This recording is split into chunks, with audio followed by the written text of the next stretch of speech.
sir. I said, well, don't see him a few weeks later. And by that time, we were bombing in Afghanistan. I said, are we still going to war with Iraq? And he said, oh, it's worse than that.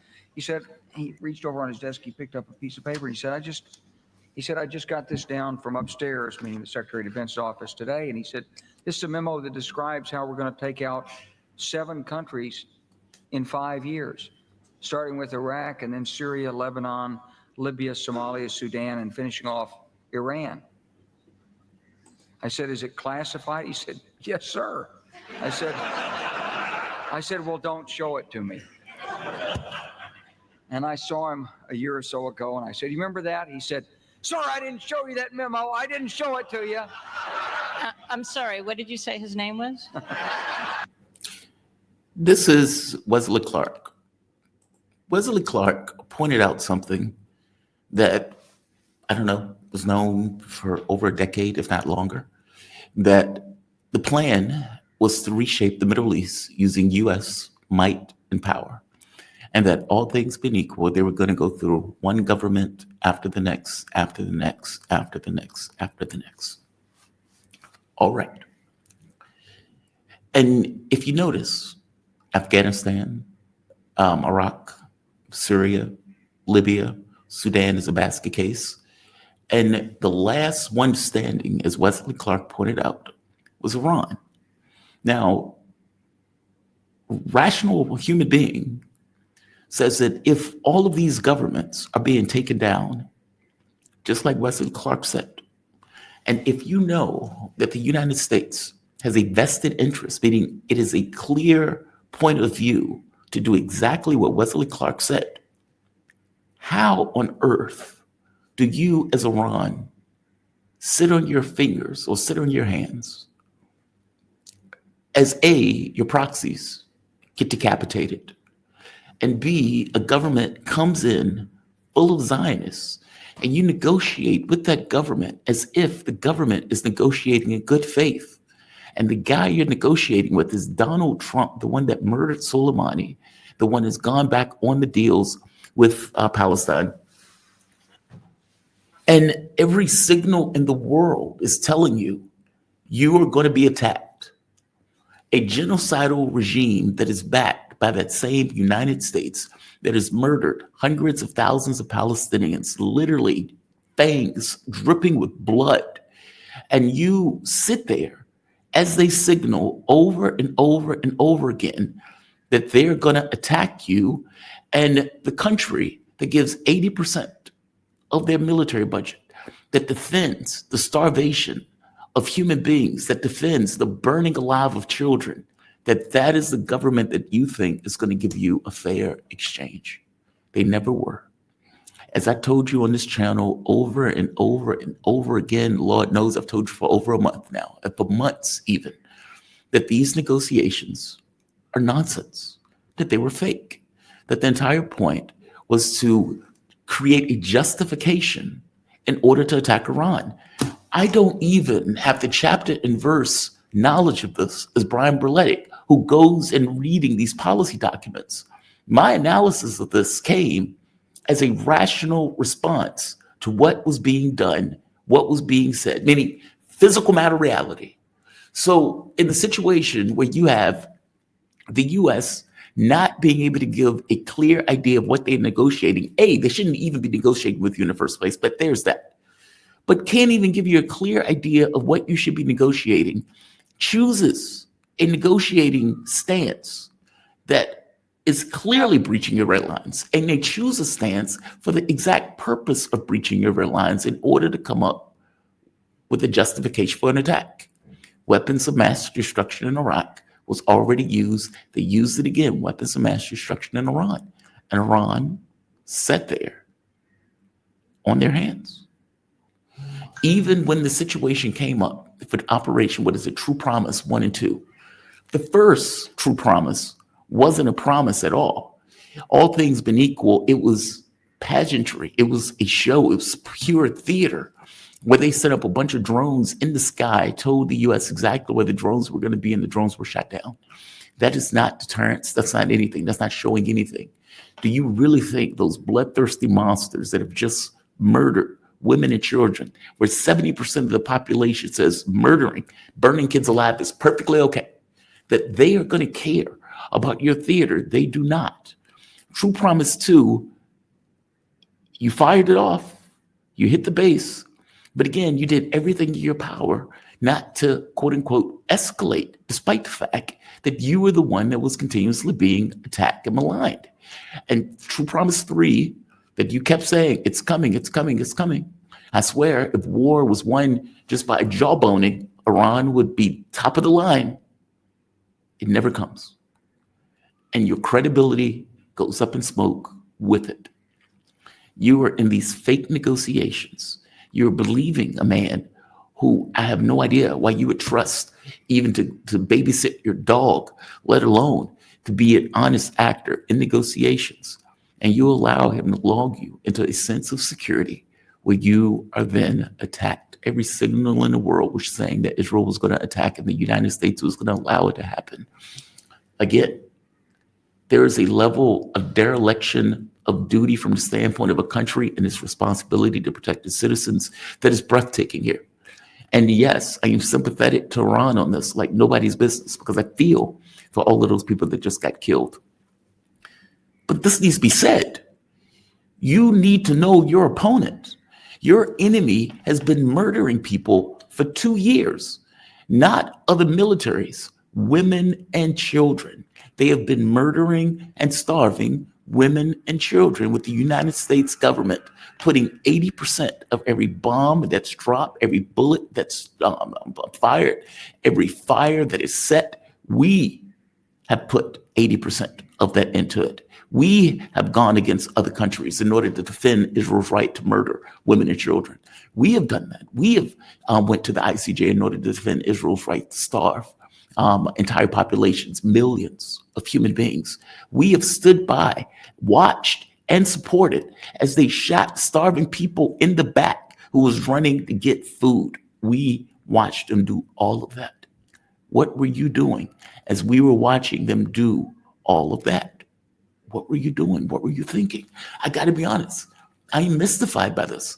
One person after the next came on the show and they would say, well, I can't, or rationally, I don't know why the U.S. will support this. And I would say, of course they will. They're neocons. Why wouldn't they do it? They've planned for it, regardless of the administration, regardless of the government. They've done the exact same thing all through the last 20 years. And you have a president that is entirely co-opted, that has all of these neocons, Zionists, and whack jobs around him. And he is giving you a position that Iran would never accept.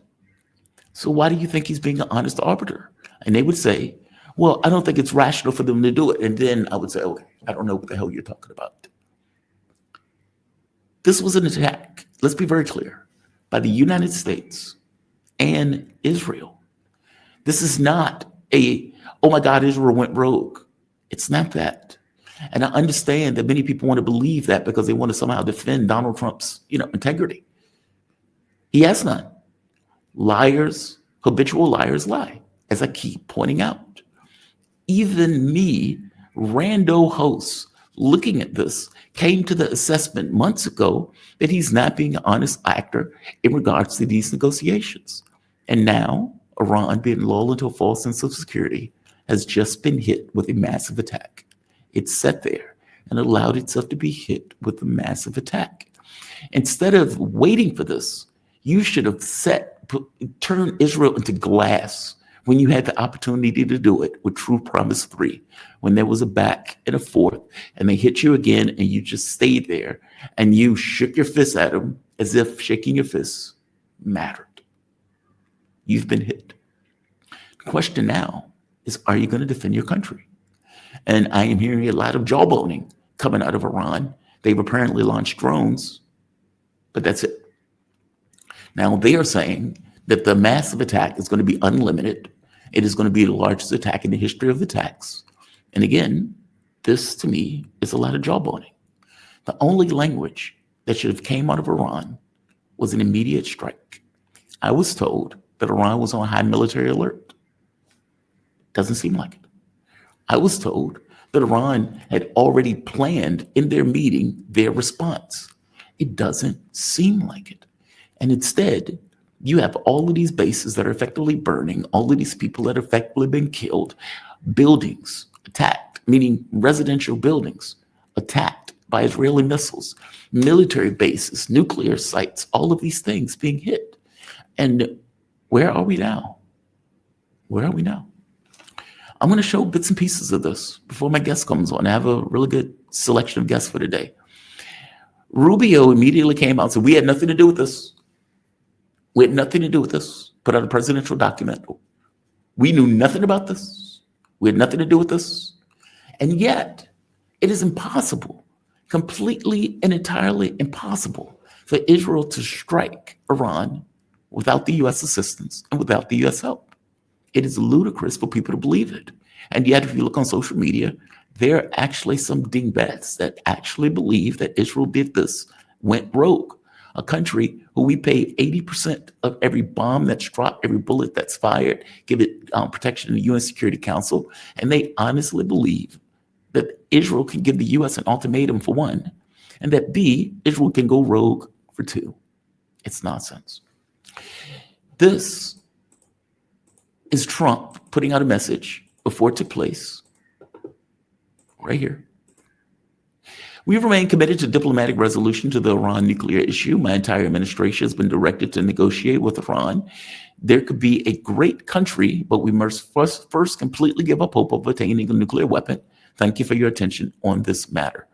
Now, as I told you, the fact that they were being dishonest, even in the framing of the reason for the negotiations, should have given you a hint that the negotiations were dishonest. This is Trump immediately after the attacks. I gave Iran a chance after chance to make a deal. I told them in the strongest words, just do it. But no matter how hard they tried, no matter how close they got, they just couldn't get it done. I told them it would be much worse than anything they knew, anticipated, or were told, that the United States makes the best, the most lethal military equipment anywhere in the world by far, and that Israel has a lot of it. So it sounds like he is now acknowledging and co-signing it, right? Which completely repudiates anything that Marco Rubio was saying prior. Now, it doesn't necessarily take you that tweet to know that the U.S. was involved, but that tweet helps. Let's keep going. Mossad. Behind the scenes, Israel was concerned yesterday that Trump's remarks about a possible Israeli attack were awakening the Iranians. A message was sent to President Trump, and he tweeted this reassuring post at 12:09 a.m. We are still committed to a diplomatic solution. What they're referring to is this. They're referring to that. Those coordination between the U.S. and Israel behind the scenes. The refueling that was taking place was done by U.S. planes. The area to which those planes were launched were out of Iraqi space, effectively area controlled by the United States. We were intimately and directly involved in the attack. The drones that are being knocked out the sky right now are being knocked out by U.S., Saudi, UAE, Jordanian planes. That's happening right now. Let's keep going. If you need more on that, Israel official to post, there was full and complete coordination with the Americans. No shit, Sherlock. No shit, Sherlock. So what we end up with, in case you needed more, because, some people who apparently are completely deluded by this and confused. Hey, Trace. Yeah, I just spoke to President Trump. One thing, the president was aware of Israel's action before it happened. There were no surprises here. Yeah, no doubt. The president was completely aware. The people who keep acting like Donald Trump is some kind of infant, just stop. Israel has been able to cause a hell of a lot of damage in this unprovoked attack, and that's what it is. It's an unprovoked attack. It's not a preemptive strike. It is unprovoked. Iran was never going to hit Israel. Israel was always planning to hit Iran using the U.S. as its backing. This is some of the damage that was taking place at Natanz nuclear facility. Let's see if we could blow this up. Smoke coming off of it. Direct hits. There's more to this I want to get into, by the way.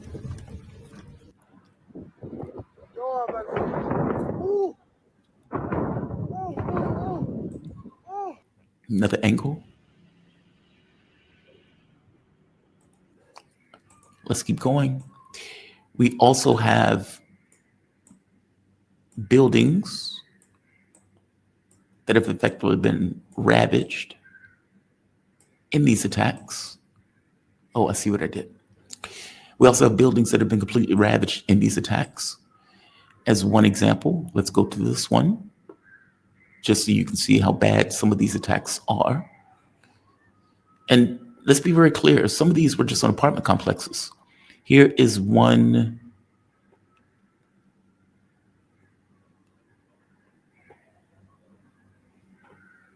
This is them getting their planes out.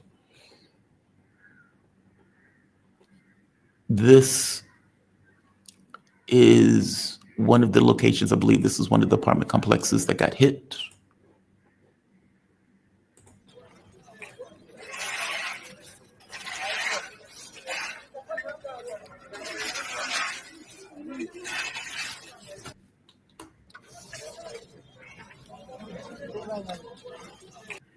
And just so we're very clear, it's not just that apartment complex, they hit several apartment complexes. In order to get a better view of that one, let's go to this image. I think this one probably gives the best view of it when it was initially hit earlier. And it was effectively engulfed in flames. 1 second. I pulled it down because there was a pitch. There was something that came up that I want to talk about that is, if true, mind blowing. Right here. ساعت الان 3:37 دقیقه ورودی Let's go to the next one. فرهزاد پایین. He's dead. He's dead. That was a general. That other one was a scientist. This is smoke taking place over Tehran. One of the other things that we need to be aware of, the question that I think people are going to ask is what happened to Iranian air defense? So if they would have launched True Promise 3 during the first skirmish and they would have eviscerated Israel, that wouldn't have happened. The reason that was able to happen is because, for all intents and purposes, Mossad had infiltrated Israel, had put in air defense, drones, electronic warfare in Israel itself. I'm sorry, in Iran itself. So when they were launching their attacks, drones, electronic air defense, and everything else in Iran that Israel had placed in Iran went off, which incapacitated Iran's ability to effectively use air defense and respond to the attacks. There was that. So you gave them time to prep an attack against you. You knew they were prepping an attack against you. It was a hungry wolf that had no issue with murdering scores of other Muslims. And you waited and waited and waited. And as I keep pointing out, patience, or for that matter, practicality, is not accepted as good sense. It's accepted as weakness, whether that's in Russia or whether that's here. And so you effectively gave them time to plan and launch an attack that was always coming. The negotiations were always fake, and negotiations were only there to give them time to get prepared to attack you. No, I don't mean to be hitting Iran like this, but I'm annoyed. I'm deeply annoyed.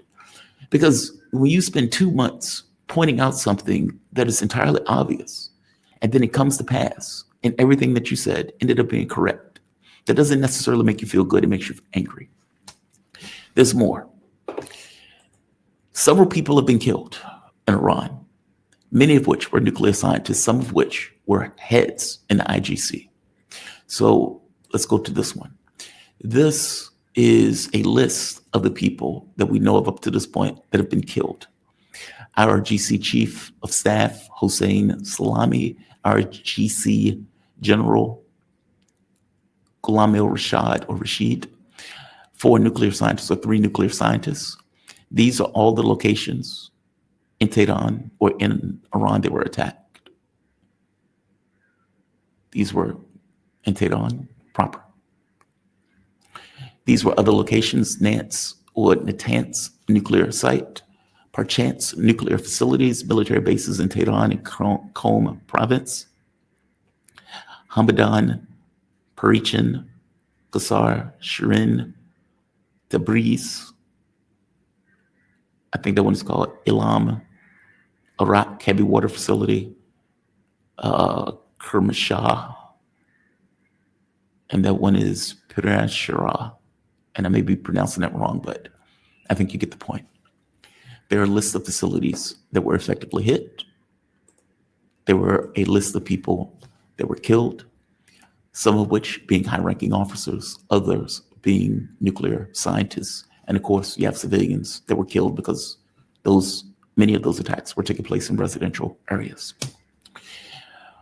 To make this even worse, to add insult to injury, it was in policy documents for the U.S. to do what the U.S. did. Right here. Which path to Persia? We bring this up all the time. Brian Beletic brings it up all the time. Right here, in policy docs. And in the policy doc, it points out this. The United States would encourage and perhaps even assist the Israelis in conducting the strikes themselves in expectation, both international criticism, in expectation to basically push back international criticism, and Iran's retaliation will be deflected away from the United States and onto Israel. The thought being, if the U.S. can create plausible deniability, then we can say, well, we had nothing to do with that. We had nothing to do with that. Our hands are completely off of it. But of course, plausible deniability goes out the window when it is impossible for them to carry out the attack without your assistance. All of those military bases and military families that Donald Trump and the people were evacuating, why do you think they were evacuating them? Did you think it was purely for show? I don't understand. Did Iran really honestly believe that this was a bluff? And if so, why? Why did you think this was a bluff? Did you think that them destroying all of those other governments over the course of the last 20 years was a bluff? All of these people, even Glenn Deason is a fucking analyst. And Glenn Deason is on Twitter saying, wow, I was on a show yesterday saying I didn't think this attack was going to take place. And again, that is mind-blowing considering he's been doing this longer than I have. And he's a professor. It was the most obvious thing in the world that a maniac regime that had no issue committing a genocide, where the world watch would be emboldened by the fact that the world would not get involved with it committing a genocide. We watched them burn kids alive. We watched them rape an inmate. We watched them use human shields. And you believe that a government that says nobody's going to get involved won't be emboldened to hit a country that it considers its complete and utter enemy, and that it believes that a Donald Trump that is entirely surrounded by Zionists, that this won't be its chance to evict all of the residents out of Gaza, or for that matter, murder all of them or starve them to death, or for that matter, take parts of Lebanon, take parts of Syria, believes that all of these groups that were working with Iran as resistance were handicapped and that Iran was left alone by itself. How do you come to an assessment that they wouldn't do it? I am confused. I am deeply confused. It's one thing for an analyst, a professor like Glenn Deason to come to that assessment. It's another thing for a government like Iran that should be damn skeptical of anything that is happening, that anything that the U.S. is saying, for its own self-preservation. I am confused. I'm confused. What I was reading before I started this is shocking to me if it's true. And I hope everything in me that it's not true. The public in Iran is outraged, as they should be. As they should be. They're holding Iranian flags. They're being very patriotic. God bless them for doing so. Part of that anger is at their government, because I would be damn mad at my government if that happened with foreknowledge. They're supporting the government. Good for them. Iran raised the flag of, or the red flag of vengeance, I suppose. Again, very patriotic. This doesn't matter. It doesn't matter. It doesn't matter. I don't even know why you do it. It doesn't matter. I don't care about your traditions. It doesn't matter. You're dealing with a bloodthirsty enemy that is perfectly content with murdering every woman, child, dog, cat, rat, any and everything in Iran. And you are raising a flag of pageantry. It is time for you to defend your country. And as I kept pointing out over the course of the last several months, you're in a position where you need to take your respect at the barrel of a gun. No, you didn't ask for this war. Yes, you did everything to avoid this war. Yes, you did all of the negotiations, did all of the pageantry and theater necessary in order to show the world community that it is not something that you wanted. But here's the thing. It is not the world community that is being attacked. It's you. And every bit as much as Russia took responsibility in its own hands to defend Russian territory, it was your responsibility to defend yours. You should have turned that little colony of fascists to glass when you had the chance. And now, just like Russia, after it waited for Ukraine to build up the largest military in Europe, for it to instantiate, meaning those Nazis to instantiate themselves in Ukraine, Russia ended up having to go into a special military operation where it was unclear on what they could do in that operation. And now you have been viciously attacked internally and externally, with the US, Europe backing Israel in the process of that attack. You're on the back foot. I understand the pageantry. This may have a cultural significance. I get that. I don't care. What matters is that you defend your country. You destroy your enemies. That is the only thing that matters at this point. Otherwise, in the same way that Syria, Libya, Iraq, Afghanistan, all of those countries bit the dust, they are trying to do the exact same thing to you. Now, Iran is saying that there is a withering attack that is planned. Okay, we'll see what happens. One of the things that recently came out by Dugin, and I don't know if Dugin is being straight with this, I would ask Mark about it. But Dugin is saying this. This is mind-blowing to me, if it's true. Quote, Iran is very far behind the new geopolitical reality.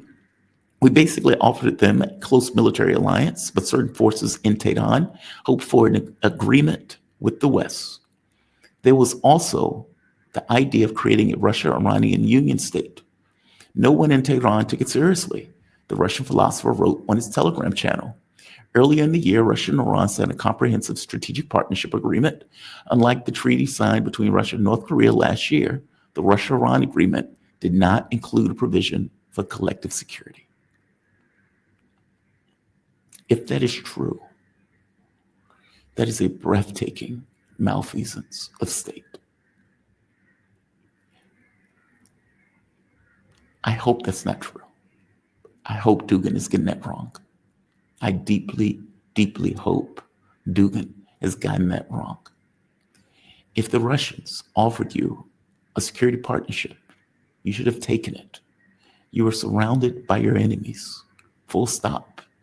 And right now, you are alone in the world, facing all of the US, all of Europe, and Israel, and the brunt of all of that against you, including Saudi Arabia, Jordan, UAE.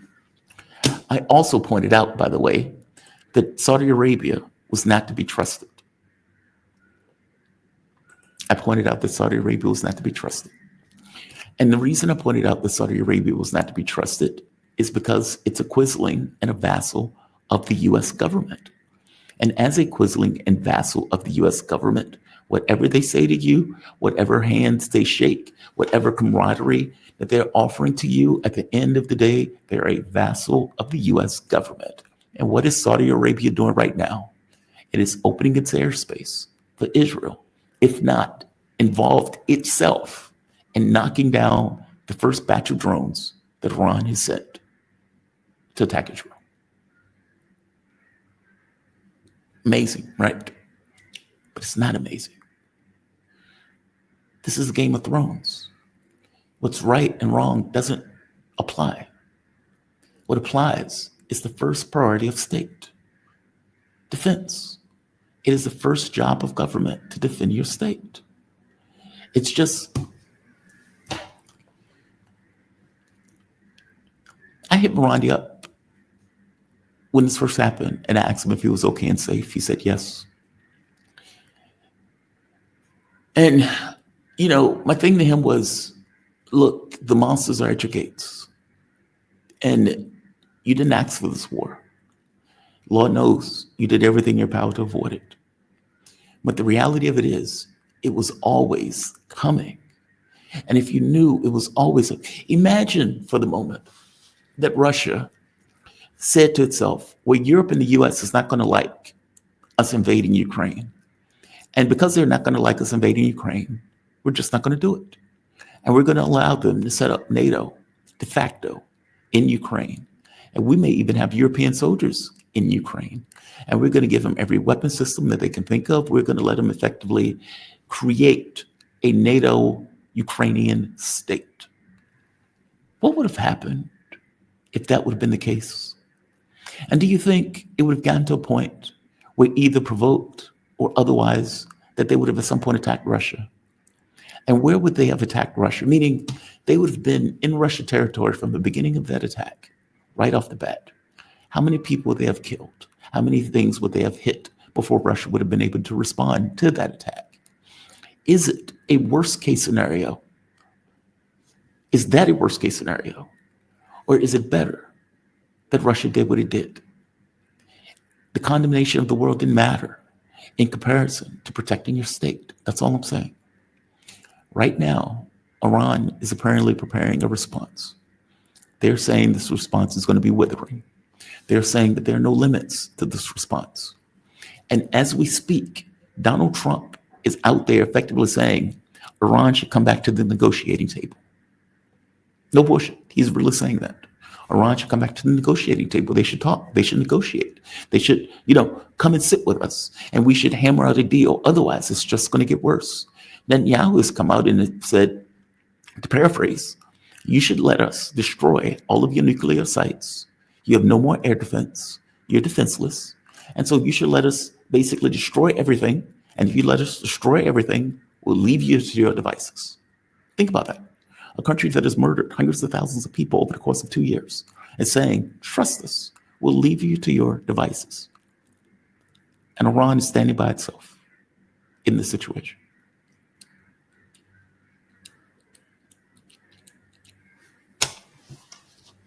I'm frustrated. I'm sorry. As I told you yesterday, I thought Sarah was right in the very specific sense that if you don't follow through with a threat, nobody believes you. And when you're dealing with psychopaths, sociopaths, murderers, killers, baby killers, childhood burners, rapists, people who use rando people for human shields, when you're dealing with people like that, they don't care about your theatrics. They have a very specific objective that they want to accomplish. They want their greater Israel. You're standing in the way of their greater Israel. And I hate to tell these other quisling governments of the West, whether it be Egypt, Saudi Arabia, whether it be Pakistan, you're next. You are next. Do you honestly believe they would stop at Iran? They will not. Greater Israel goes into Saudi Arabia. Greater Israel goes into Egypt. Once Iran is off the board, you are next. I strongly hope that Dugan is wrong. I really do. I really, really do. We will see what happens. Iran has said in the beginning, if any of you governments allow your airspace to be used, you are fair game. Full stop. Now the catch and the question, honestly, that is lingering in the air is, what does Iran do? Apparently, Israel hit various missile silos in order to prevent Iran from responding immediately. Now, again, some of this stuff is in the fog of war. It's hard to know. It seems the drone thing is true. It seems that Mossad did set up drones. It seems that the negotiations did give time for Israel to plan this attack out in regards to how they were going to hit them and prevent them from responding, or for that matter, prevent them from defending themselves in regards to air cover over Tehran and some of these other sites. That seems to be the case. Now, let's also be very clear. Iran has thousands and thousands and thousands of missiles. Iran is a country 3 times the size of Iraq. It will be impossible for Israel to carry out one strike and take down everything that they have at their disposal. Let's also be clear. Any notion of pragmatism will be considered to be weakness. Russia, take note. Any notion of pragmatism will be considered to be weakness. Full stop. I know that is not the most satisfying thing in the world to hear, but in our current reality, it is true. And so this patience that Iran has shown, this willingness to negotiate, this willingness to give a shit about the West that's thinking about you. Do you know that right now the IAEA came out and said, we encourage restraint and we call for both sides to basically de-escalate? Israel just carried out a massive strike, killing women, children, Iranian leaders, Iranian scientists. And the best that the IAEA could come up with is we encourage restraint. So when Iran put out, it said this is a captured organization that is working to the interests of the West and is directly responsible for getting our nuclear scientists killed, they were right. They were right. They were completely right. And of course, the US, we will defend Israel to the hilt because, again, they were already involved. The US gets its war against Israel, against Iran. It got what it wanted. It wanted to get rid of Iran anyway. It's going to use Israel to do it. It's a top dog, and it's going to give them any and everything that they need to do so. Every bullet, bomb, everything that they effectively used, they got from the United States. They couldn't do it on their own. So this is where we are. Iran is planning an attack. Israel has been launching waves of attacks. I'm not sure how many at this point. There was one last night. There was another one that took place immediately after that one. And there are, I would imagine, more coming behind it, especially if Iran's response isn't withering. Will they shut down the Strait of Hormuz? Will Saudi Arabia, Jordan, UAE get targeted? Will they go after U.S. bases? Are their threats sincere? And if they're not, then you once again will lose legitimacy and credibility. This is the world to which we occupy. They need to understand that. If they honestly believe that they were somehow safe from attack,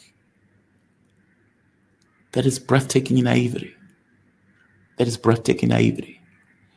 And under normal circumstances, you would think that a state that was under this much pressure for this long would not be this grotesquely naive.